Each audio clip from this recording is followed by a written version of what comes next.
70, 80 y 90, como es el de despotismo. El análisis de qué significa el despotismo y de qué significaba para la cultura ilustrada europea, de la que en gran parte nos nutrimos todavía, el concepto de despotismo oriental, y ello ha dado lugar a análisis valiosísimos que, si los desconocemos desde nuestros estudios de historia de la arquitectura, en mi caso, o de coleccionismo, o de artes decorativas, o de lo que sea, pues yo creo que estamos sufriendo por un cierto empobrecimiento. Un concepto, el despotismo, y un lugar concreto, el del harén. El harén como espacio arquitectónico, como lugar en el que se articula toda la mitología orientalista sobre el baño, que lleva a su vez a esa eterna caracterización del oriental como hombre pasional, como hombre dominado por las pasiones, es decir, por la crueldad y por la lascivia frente al hombre razonable occidental, un tema suficientemente ya conocido, pero fíjense estos libros que yo me atrevería a decir que son poco leídos desde nuestro ámbito de la historia del arte o de la historia de la arquitectura, pero son fundamentales. 3 libros sobre ese concepto del harén, el de Manuel Peyrov, el de Alain Gros-Richard y el de Colette Juillard. Los 3, una contribución es fundamentalmente pictórica, otra desde el punto de vista político y otra desde el punto de vista literario. 3 aspectos que desarrollaré ahora. Personajes como Lisette Valency, como Alain Gros-Richard, como Jan Starobinsky, como el propio José Antonio González de Alcantús, que está verdaderamente balizando todo un camino para basar sobre nuevos fundamentos el estudio del orientalismo, pues nos plantean estos temas esenciales desde el punto de vista del debate político. Segundo grupo de cuestiones que me parece que deben plantearse en un estado de la cuestión sobre alambrismo y arquitectura, aunque a priori o a alguno le pueda parecer que no tienen mucho que ver. En mi opinión, repito, sí tienen que ver si partimos de un concepto de alambrismo arquitectónico amplio y rompedor. Me refiero al papel esencial que han tenido los estudios literarios en esta revisión del orientalismo. Yo en los 3 últimos años he coordinado un proyecto de investigación en la Universidad de Granada, pero con investigadores de varias universidades de España y también de Venecia, sobre orientalismo y arquitectura. Y no se pueden hacer una idea de la enorme riqueza de conocimientos, de reflexiones, de puntos de intercambio que hemos encontrado con los colegas que se dedican a la historia literaria. Hemos suscitado encuentros interdisciplinares y, claro, de los 2 ejemplos que les pongo aquí, solamente para ilustrar este asunto, pues uno es bien conocido, son los poemas orientales de Victor Hugo. Ahí les he puesto el cartel, mejor dicho, la portada del catálogo de la exposición que se celebró hace un par de años en su casa, en el Museo Victor Hugo en París. El otro yo me atrevería a decir que es mucho menos conocido, es esa novela titulada Manette Salomón, de los hermanos Goncourt, que yo me atrevería a decir que cualquiera que desee conocer a fondo qué significa la pintura orientalista y aún más qué significa dentro de la pintura orientalista el tema arquitectónico y por excelencia el alambrismo, debería de leer esta novela, que es la historia ficticia, por supuesto, donde los hermanos Goncourt narran la vida y milagros de un pintor orientalista llamado Coriolis, con sus viajes a Oriente, con sus problemas con la pintura académica en París, en fin, una novela apasionante desde el punto de vista literario, pero que yo me atrevería a decir que forma parte integrante de esta especie de alambrismo, entendido en un sentido mucho más amplio que yo les propongo en esta conferencia. Tercer tema, tercera cuestión que quisiera plantear, el viaje. El viaje arquitectónico, el viaje artístico y muy especialmente el viaje arquitectónico ha sido igualmente objeto de una renovación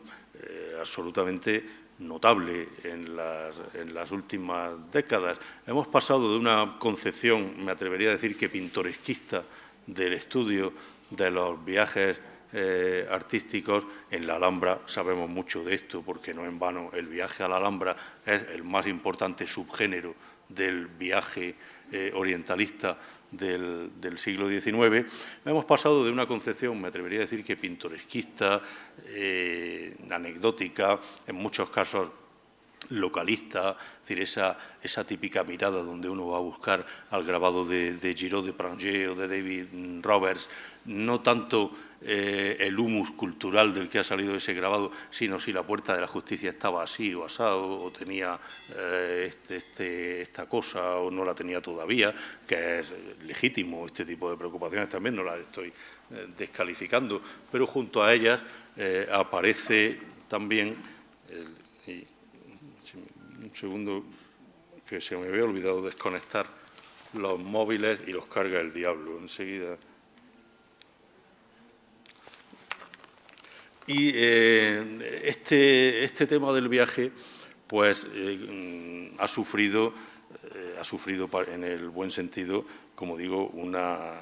renovación importante con edición de fuentes fundamentales, inaccesibles, que eran inaccesibles hasta hace bien poco tiempo, salvo en bibliotecas muy especializadas y demás,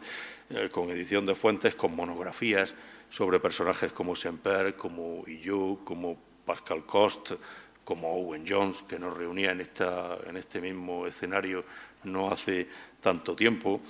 algunas de las personas que estamos en esta sala,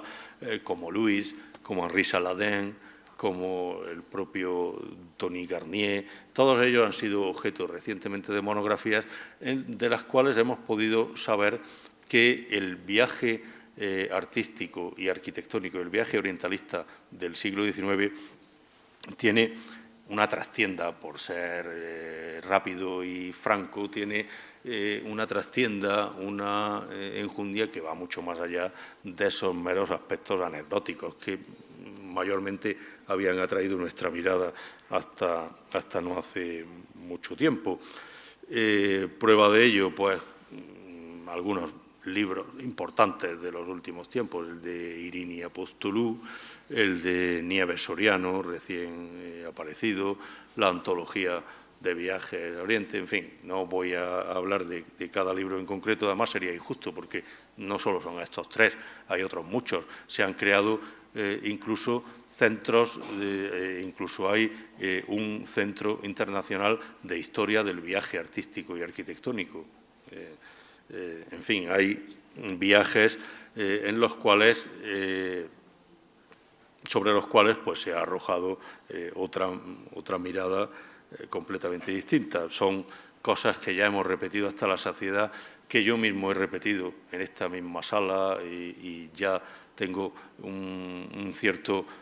regusto a repetirme y a no contar otra vez las mismas cosas. Por tanto, no voy a analizar de nuevo estas imágenes que nos muestran muy bien hasta qué punto el viajero orientalista del siglo XIX, ya antes de salir de casa, ha decidido lo que va a ver, mucho antes de mirar temas absolutamente conocidos y debatidos. Igualmente ha sufrido una renovación y tiene directa relación con el tema del alambrismo arquitectónico las cuestiones referentes a la pintura orientalista, con figuras como Christine Peltre, como Lynn Thornton, en fin, una enorme variedad de personajes, de investigadores sobre los cuales pues, se han realizado monografías sobre personajes como Etienne Diné, como Geron, como Ambroise Baudry, como Fortuny, como Owen Jones, aunque en España debo decir que si en Inglaterra y en Francia ha habido una importante renovación de estos estudios sobre pintura, en España tenemos un cierto retraso en esta cuestión, no afortunadamente colmándose poco a poco, pero en España la pintura orientalista ligada también a la cuestión de Marruecos, es decir, con unas particularidades propias, es un tema que ha generado una cierta bibliografía teñida en su mayor parte, no toda, de un punto de vista bastante arcaico, bastante estrictamente académico, que por el momento me temo que en su conjunto, salvo algunos elementos, salvo algunos casos muy concretos, no soporta la comparación con los avances que en este campo ha habido en otros países de Europa. Del tema de la fotografía, pues simplemente lo menciono como uno más de estos grandes pilares sobre los que habría que hablar, y me callo porque doctores tiene la Iglesia que me sucederán a continuación en el uso de la palabra y hablarán de esto mucho mejor. Y ya es el momento, yo creo que pienso hablar, no sé, como 10 minutos o un cuarto de hora más. A ver, yo te autorizo a que me regañes cuando quieras. Y ya llegamos, evidentemente, al gran tema de la arquitectura, que hasta ahora toda la charla ha sido para decir que hablar de arquitectura, orientalismo, alambrismo, es hablar de otras muchas cosas que están ahí. Hablar de la arquitectura alambrista con algunos hitos de los últimos tiempos que aparecen aquí a modo de ejemplo, el libro Pensar la Alhambra, que coordinaron José Antonio Alcantú y Antonio Malpica hace ya unos cuantos años, o el libro publicado por este propio patronato de la Alhambra y Generalife, el Manifiesto de la Alhambra, 50 años después, pues yo creo que son dos hitos que nos han ayudado mucho a repensar el tema del alambrismo arquitectónico. En este sentido, pues se está haciendo una labor verdaderamente notable también en nuestro país y permítanme la inmodestia de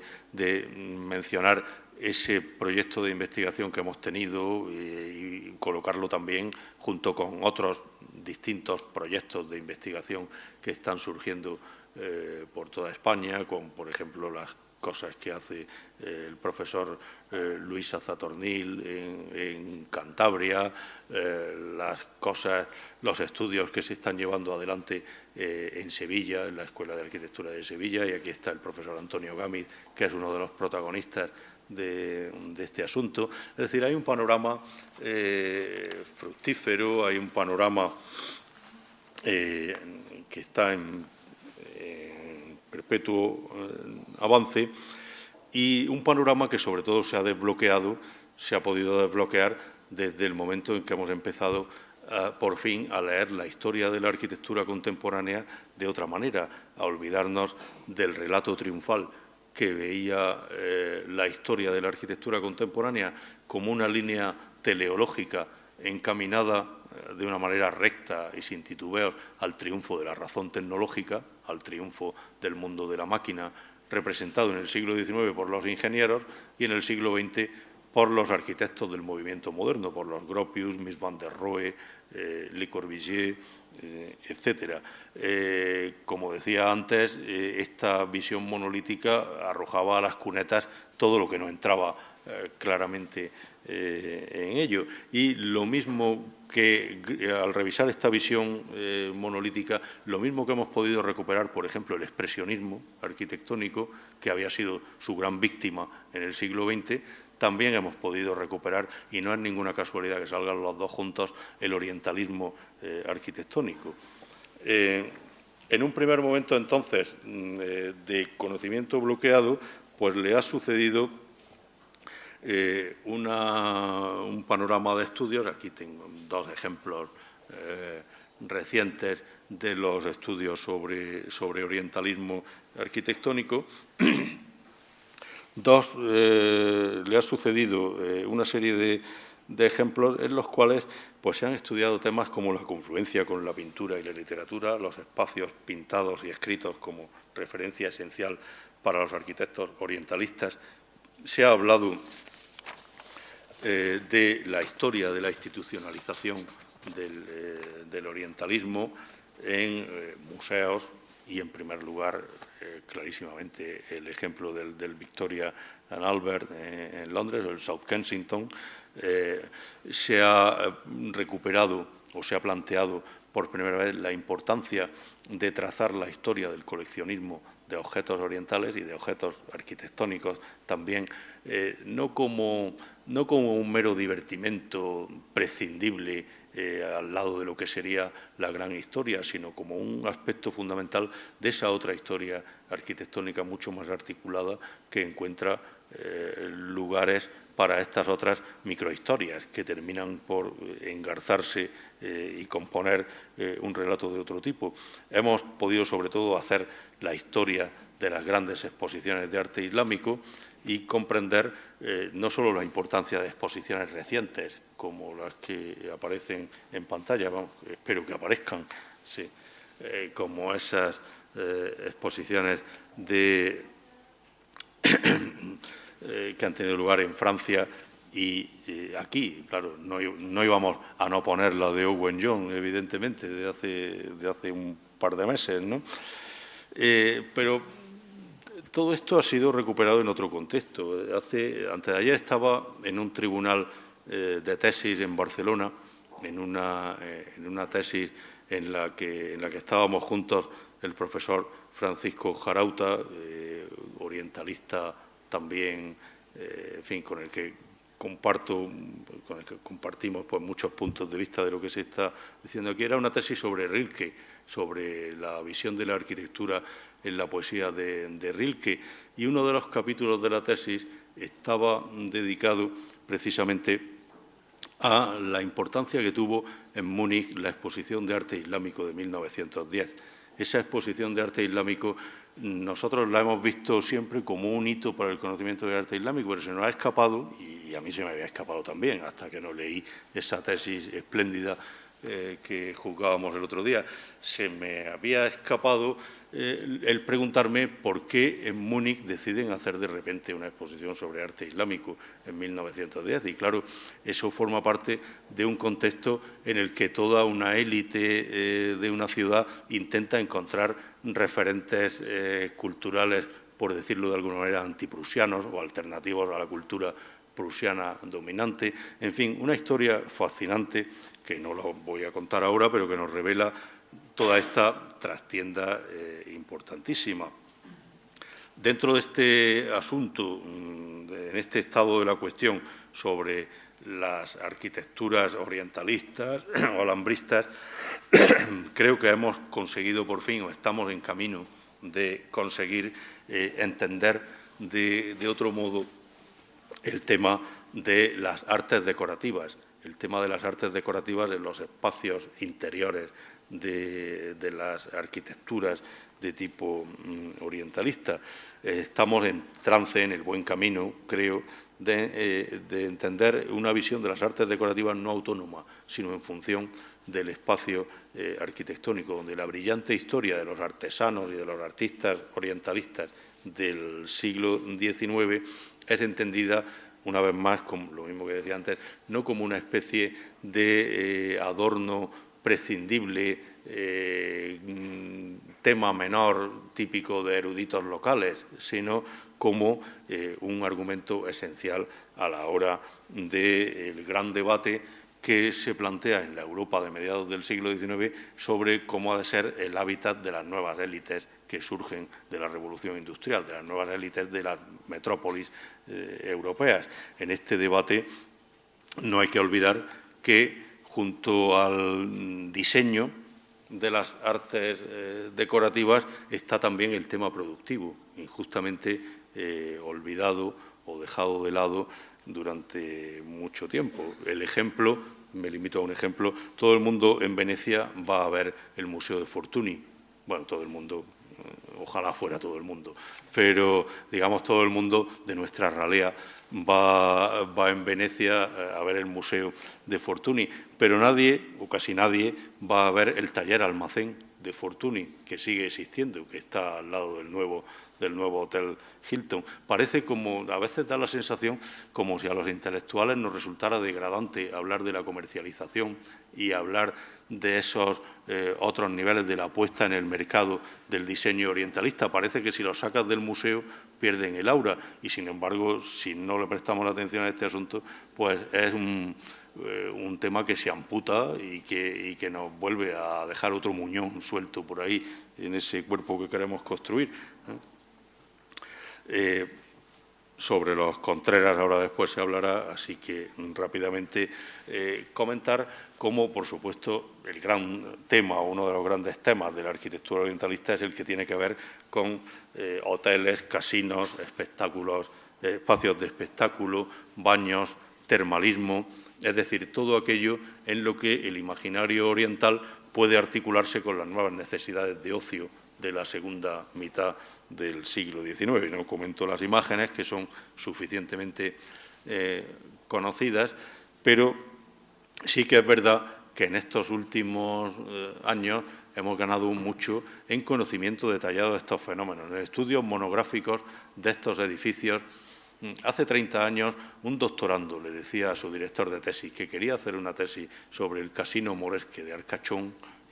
y salía a patadas del despacho. Vamos, la tesis había que hacerla sobre Gropius o sobre Le Corbusier o sobre cosas de este tipo. Actualmente ya se admite que esto es un nivel de investigación serio y tan legítimo como otros temas del movimiento moderno. Y en este sentido, pues habría que recordar muchas cosas, habría que recordar cómo para entender bien este tipo de edificios morescos que tienen que ver con lo balneario, con la cultura termal, etcétera, pues nos vamos otra vez a la literatura. Nada mejor para entender el orientalismo y el alhambrismo, concretamente en muchos casos de estos espacios, que ir a Guy de Maupassant y leer esa espléndida novela que se llama Mont Oriol, donde Maupassant describe las desventuras de unos empresarios y de un arquitecto que quieren construir un establecimiento termal en el centro de Francia, en Auvernia, y a los que les pasa pues lo mismo que le pasó a Charles Garnier, el arquitecto de la Ópera de París, cuando construyó el balneario de Vitel y pasó por muchas peripecias, que no es el momento de contar, que parecen tan novelescas como las del arquitecto ficticio de Maupassant. Charles Garnier escribió un poema al Hamán, escribió un poema que se conserva entre sus papeles manuscritos al Hamán y a su pertinencia de uso en la cultura contemporánea. Así que estamos hablando de cosas que engarzan unas con otras continuamente. Por supuesto, las exposiciones universales no hay, yo creo que no requiere más argumentaciones. Quizá de todas estas distintas patas en las que se articula el orientalismo arquitectónico, pues el que ha sido más estudiado en los últimos tiempos, sobre todo desde que una fuerte línea de investigación, desde los años 60 aproximadamente, pues ha reconocido en estos fenómenos de masas el fenómeno más relevante o más sintomático de la nueva cultura industrial del siglo XIX. Así que todo esto está profundamente estudiado desde la tipología de los pabellones, el libro de María José Bueno sobre los pabellones españoles en exposiciones universales. Ahí está el de Viena y el de Viena 1873, la caseta de los vinos de Jerez en Viena en 1873 y el pabellón de París 1878. Son sencillamente ejemplos para ilustrar un argumento bien conocido, pero no exhaustivamente conocido y que nos reserva continuas sorpresas cada vez que profundizamos en él, cada vez que se estudian de manera monográfica temas sobre los cuales hasta ahora se había simplemente resbalado. Y yo diría, y ya vamos terminando, yo diría que hay otros temas que han surgido recientemente a la investigación y que están llamados a tener un desarrollo, yo creo que inmediato lo están teniendo ya, y creo que en los próximos tiempos pues habrá que profundizar en ello. Me refiero, por ejemplo, a lo que podríamos llamar el orientalismo de los orientales, la manera en que Oriente asume ese propio concepto de orientalismo elaborado en Occidente. La manera, por ejemplo, en que en la exposición de Owen Jones, recientemente clausurada, se podía ver el proyecto que diseñó Owen Jones para el Palacio del Jedive Ismail para los actos conmemorativos del Canal de Suez. Es decir, esa manera en que el propio Oriente asume la visión que Occidente ha elaborado, es un juego perverso, de triple espejo, en el cual hay una enorme riqueza de análisis que nos llevaría a la presencia de Owen Jones en Egipto, como no presencia física, sino su proyecto, a la presencia, por ejemplo, de un arquitecto tan interesante como Raimondo Daronco en Estambul, el arquitecto italiano Raimondo Daronco, que hace en Turquía edificios en los que hay una simbiosis interesantísima entre orientalismo y Art Nouveau, o nos llevaría, por ejemplo, a la creación del barrio de Heliópolis en el Cairo, que hará exclamar a ciertos intelectuales egipcios del momento, les hará exclamar, decir, Dios mío, nos han hausmanizado el Cairo. Una intervención de tipo haussmanniano, pero eso sí, llena de villas orientalistas, no orientales, sino orientalistas en pleno Cairo. Esta es una obra de Raimondo Daronco que mencionaba antes. O queda la olvidada dimensión territorial del orientalismo arquitectónico. La presencia, por ejemplo, un tema que es muy conocido en la historia de las obras públicas, pero absolutamente desconocido para los historiadores de la arquitectura, que solemos movernos siempre con estos compartimientos estancos que son terribles. Pero desde el momento en que los sansimonianos planteaban una unidad territorial de toda la cuenca del Mediterráneo, que incluía una gran parte de obras públicas, plantearon el concepto de la idea del canal de Suez bastante antes de su realización, y muchos de estos sansimonianos, es una historia no muy conocida en nuestros ámbitos, fueron a Egipto realmente, embarcaron en el libro de en el blanco, no sabía decir si izquierda o derecha, en el de Antoine Picon. Ahí está, el personaje que hay en la portada es un sansimoniano que lleva el chaleco, el célebre chaleco del Père Enfantin, que era el jefe de la secta, que era un chaleco que tenía la particularidad de que uno no se lo podía poner solo, requería la ayuda de otro miembro de la secta, porque así se fomentaba la solidaridad y la ayuda mutua y demás. Bueno, pues este personaje pintoresco y otros como él desembarcaron en Alejandría poco antes de la aventura del Canal de Suez y plantearon toda una serie de cosas de lo que podría llamar el orientalismo territorial, otro tema a ser desarrollado. Otro gran tema, evidentemente, es el del jardín. Ahí está el libro reciente de Pepe Tito y Manolo Casares, de todos conocidos, que no es solo sobre el jardín hispano-musulmán, sino también sobre los mitos que desde la matriz teórica del orientalismo se han creado sobre el jardín hispano-musulmán. Y ya, para terminar, y para que Jesús deje de mirarme con mirada aviesa, pues, no, pero ya de verdad, simplemente para terminar, el último gran tema en este abanico de estado de la cuestión, hay otro tema que se nos ha abierto hace poco y que está dando frutos verdaderamente importantes. Lo digo por la propia experiencia de haber estado últimamente en bastantes tribunales de tesis doctorales que inciden sobre este capítulo que voy a mencionar, que es el tema del orientalismo de la arquitectura contemporánea, el alambrismo, el orientalismo y especialmente el alambrismo de arquitectos contemporáneos como Antoni Gaudí, ahí está la casa Vicens, personajes particulares como Ambroise Baudry, del que iba a contar unas cuantas cosas, pero que me las salto, o sobre todo el caso de Le Corbusier. De Le Corbusier también se nos ha desbloqueado su visión, hemos pasado de considerarlo el canalla que quería meternos a todos a vivir en cajas de zapatos a encontrar un intelectual de una riqueza de matices tremenda. Estos son dos acuarelas y una fotografía de su viaje a Oriente en 1811, que nos abre también ese otro tema del orientalismo arquitectónico contemporáneo. Presente esta imagen no resistí a ponerla, porque es Le Corbusier haciendo el tonto con su compañero de viaje a Oriente en 1911, el que está sentado es Klipstein, su amigo alemán con el que fue de viaje,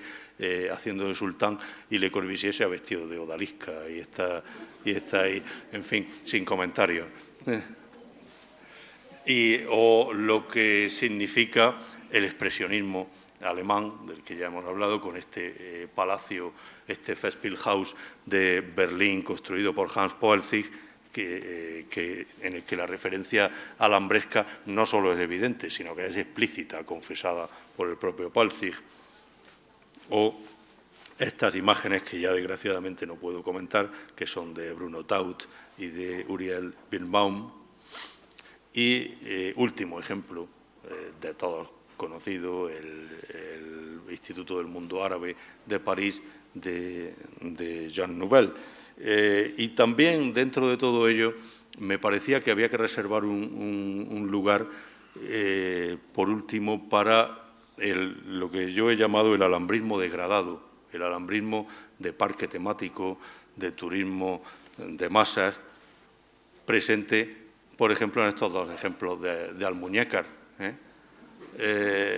Uno es un hotel y el otro una churrería que se llama la Alhambra de Francisca, en el que está, fíjense, está el patio de los leones con unos cactus ahí delante. Bueno, pues estas cosas, a mí esto me da mucho juego para cerrar las conferencias, porque todo el mundo se ríe mucho y demás, pero por encima de la gracia que nos pueda hacer, yo creo que es otro gran tema, el de ese alambrismo degradado ligado al turismo de masas. Y con esto pues se acabó. Muchas gracias por su paciencia.